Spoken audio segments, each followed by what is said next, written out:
Hola a todos y bienvenidos a Biografías de Ficción, ya saben, su canal de YouTube donde elegimos personajes ficticios y creamos biografías. Pero en el segundo vídeo de semanal lo que hacemos es una biografía real de alguien que ha existido realmente y que ha sido importante para la historia, la humanidad, etc.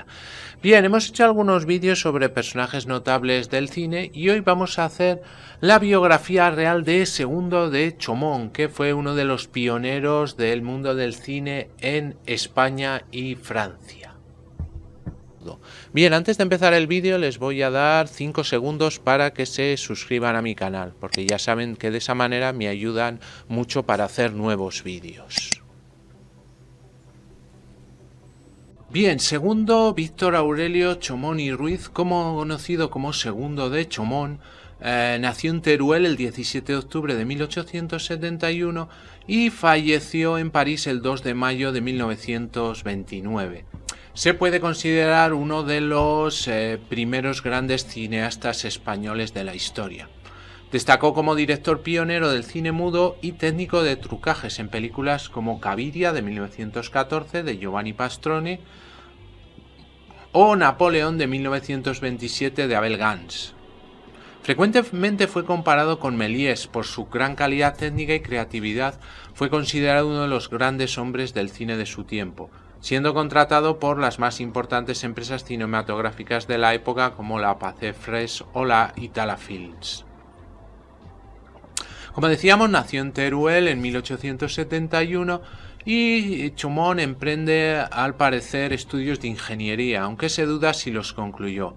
Entre 1895 y 1897 hizo un viaje a París y en esta ciudad descubre el cinematógrafo de los hermanos Lumière y conoce a la vedette Julien Massieu, con quien se casaría.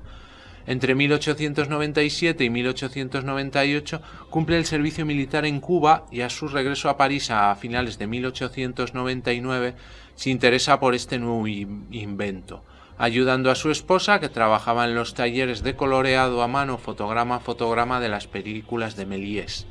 Diseña unas plantillas de celuloide que facilitaban este trabajo y conseguían mayor precisión en la delimitación del color. Este sistema, con ligeros cambios, fue patentado más tarde por la casa Pathé con el nombre de Facé Color. Un ejemplo de esta técnica puede verse en el documental Viaje a Burgos, Burgos-Guayas, firmado por el turolense en 1910 o 1911. En el año 1902 se instala en Barcelona e inaugura un taller que comercializa su sistema de coloreado. Fabrica su propia cámara cinematográfica y filma una película en la que utiliza el trucaje de maquetas, Choque de trenes. Del mismo año también rodará una que se llamó Montserrat. Al año siguiente rueda varios cuentos fantásticos inspirados en los cuentos de la editorial Calleja, donde explora la doble exposición y las sobreimpresiones para conseguir en el mismo plano efectos de gigantismo en películas como Pulgarcito y Gulliver en el País de los Gigantes, ambas de 1903.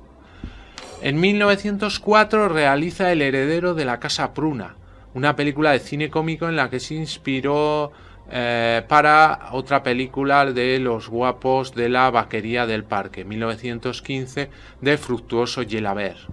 Se trata de un soltero perseguido por un grupo de mujeres para casarse con él. Este sainete realista de Chomón, ambientado en Barcelona, inaugura el género de las películas de persecuciones en España, a imitación de las ya realizadas por los pioneros de la escuela de Brighton y otros cineastas anglosajones. Tiene su precedente también en una película estadounidense de ese mismo año de la productora Biograph, llamada Personal, o más bien la versión que hiciera de ella Edwin S. Porter para la casa Edison, titulada How a French Nobleman Got Away Through the New York Herald, traducido como un noble francés consiguió una esposa a través del periódico New York Herald. Esa misma película había sido proyectada en Barcelona en octubre de 1904. Gelabert la emitió cambiando a las mujeres por hombres en sus guapos, y el mismo asunto fue tratado por Buster Keaton en Las 7 ocasiones, Seven Chances, de 1925. También en esta época perfecciona la técnica del paso de manivela, que consiste en obtener tomas fotograma a fotograma para comprimir el tiempo, y la utiliza en Eclipse de Sol de 1905. En esta primera etapa barcelonesa se asocia a Macaya y Marró, incipientes productores catalanes en la Hispano Films, que se dedicaban a filmar temas realistas populares o históricos. Para ellos realiza películas como Los guapos del parque, la versión de la película de Gelabert, y Se da de comer o Los héroes del sitio de Zaragoza, todas de 1905. Después viaja de nuevo a París, contratado por la Facé France, productora que en este momento es la más importante del mundo debido al monopolio que ejercía sobre el celuloide virgen. Volvió a España puntualmente para rodar la boda de Alfonso XIII, pero es en los estudios franceses donde realizó alguna de sus obras maestras. Lo hace como operador de cámara y director de trucajes para las películas fantásticas de la época, terreno en el que se había establecido un duelo cerrado con la productora de Méliès, que se mantendría hasta finales de esta primera década del siglo. La Facé, para competir con el mago del cine, recurrió al director Ferdinand Checa y a Segundo de Chomón, entre otros cineastas. De esta etapa son sus efectos especiales para La gallina de los huevos de oro, dirigida por Albert Capellani, El hijo del diablo de Charles Lucien Lepine, y El pescador de perlas y Vida pasión de nuestro Señor Jesucristo, todas ellas de Ferdinand Checa. En esta última película aparece por primera vez en el cine la utilización consciente del travelling en interiores sobre una plataforma con ruedas. La diferencia es sustancial, pues colocar la cámara en un medio de transporte, tranvía, barco o tren, era un procedimiento consabido desde las primeras cintas documentales de los reporteros contratados por los Lumière. En 1906 rueda La casa encantada, animación basada en la técnica del paso de manivela. Pero su obra más conseguida para la Facé es El hotel eléctrico, de 1908. Esta película la tienen en el canal, les voy a dejar un enlace en las tarjetas del vídeo por si la quieren ver. 140 metros de longitud supone la cumbre del procedimiento del paso de manivela, con el que se consigue dotar a los objetos de vida propia. En el mundo del proceso tecnológico todo está automatizado en un hotel a la última, donde los cepillos peinan solos, los zapatos se atan sus cordones y todos los electrodomésticos de la suite trabajan por sí solos. Otro título interesante de esta época es Una excursión incoherente, de 1909, que conecta con los primeros escarceos vanguardistas parisinos llevados a cabo por un grupo llamado Los Incoherentes, precursores de dadaístas y surrealistas.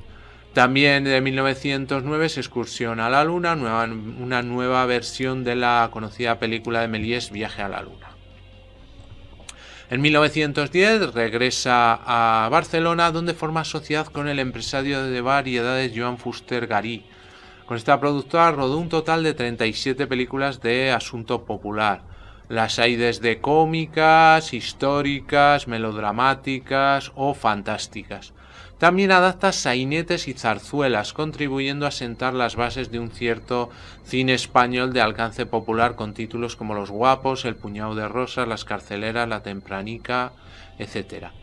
En junio de 1910 comienza a trabajar por cuenta propia para la Casa Pathé, de la que es nombrado concesionario. Esta situación se materializa en títulos como Lucha fratricida o Nobleza aragonesa, además de Una farsa de collage o Flema inglesa.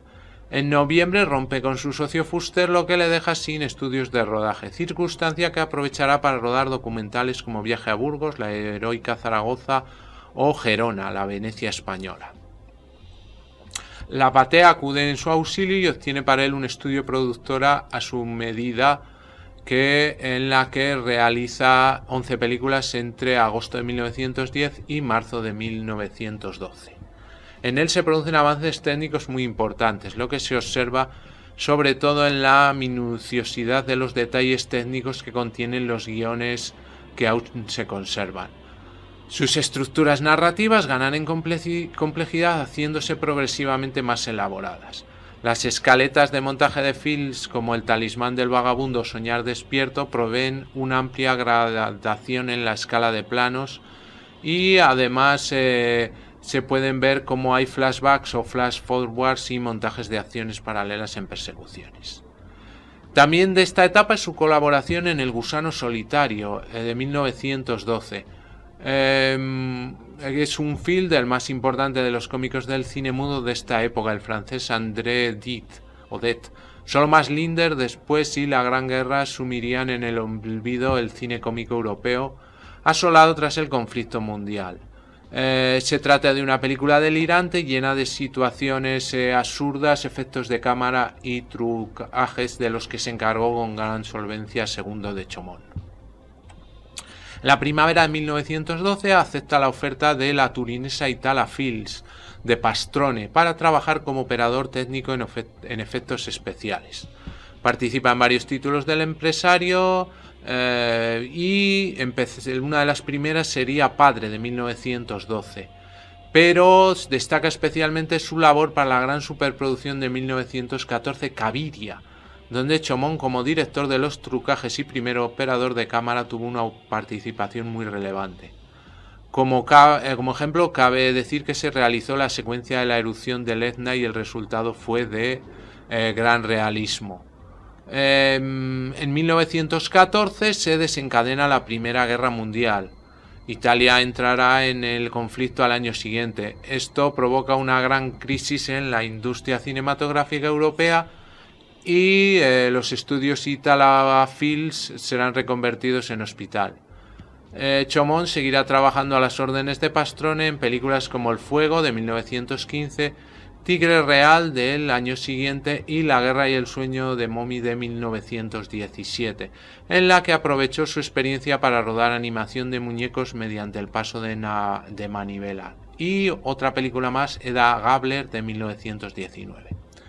Entre 1919 y 1921 se desvincula de Italia para trabajar por cuenta propia como socio de la productora del artista de circo Luciano Albertini, Albertini Film. En 1923 se traslada a París y allí trabaja en colaboración con Ernest Schollinger, ingeniero suizo, en un sistema de cine incolor por el que obtuvo la medalla de oro de la Exposición Internacional de Fotografía Óptica y Cinematografía de Turín. 3 años después interviene en el rodaje de la gran superproducción del cine francés Napoleón de 1927 de Abel Gance. Después emprende un viaje a Marruecos a seguir investigando en el color, pero contrae una enfermedad grave y poco después fallece. Muy bien, pues hasta aquí el vídeo de hoy, espero que les haya gustado y si es así me regalen un like y se suscriban a mi canal y así van a estar informados del vídeos que subimos semanalmente. También les aconsejo que pasen por cualquiera de mis canales para ver diferente temática que tenemos subida en YouTube. Les hago un pequeño repaso, como saben, el canal de BM Informática, donde tenemos tutoriales de todo tipo relacionados con el mundo de la informática, PCs, móviles, tablets, programas de ofimática, de diseño y con sus sucesivas secciones. Tenemos luego el canal 7 Historias para Gente Interesante, donde contamos como una parte más cultural de lo que se puede encontrar en internet. También podemos ver diferentes rankings y historias y biografías. Luego tenemos el canal de cine que se llama En Blanco y Negro, donde hablamos sobre todo del cine clásico, cine mudo, la edad de oro del cine en blanco y negro, y donde tenemos también algunas peliculillas que pueden ver. El canal PGP, Pequeña Gran Pantalla, donde hablamos de cine más moderno y series de televisión con rankings, con personajes y actores que hablamos de ellos, e incluso pueden encontrar diferentes recomendaciones de series y películas. Y para quienes les gusten los gameplays, tenemos el canal Juego de Sagas, donde tenemos soluciones de aventuras gráficas de PC, desde las más antiguas, de los primeros peces, hasta las más nuevas, con la característica de que van a estar todas en un solo vídeo, toda la aventura en un solo vídeo y ordenada perfectamente por capítulos para que puedan acceder a ellos y, como les digo, pues desde las más antiguas, de los primeros PCs, incluso de MS2, pero solo en tema de aventura gráfica. Pues muy bien, muchas gracias y hasta el próximo vídeo.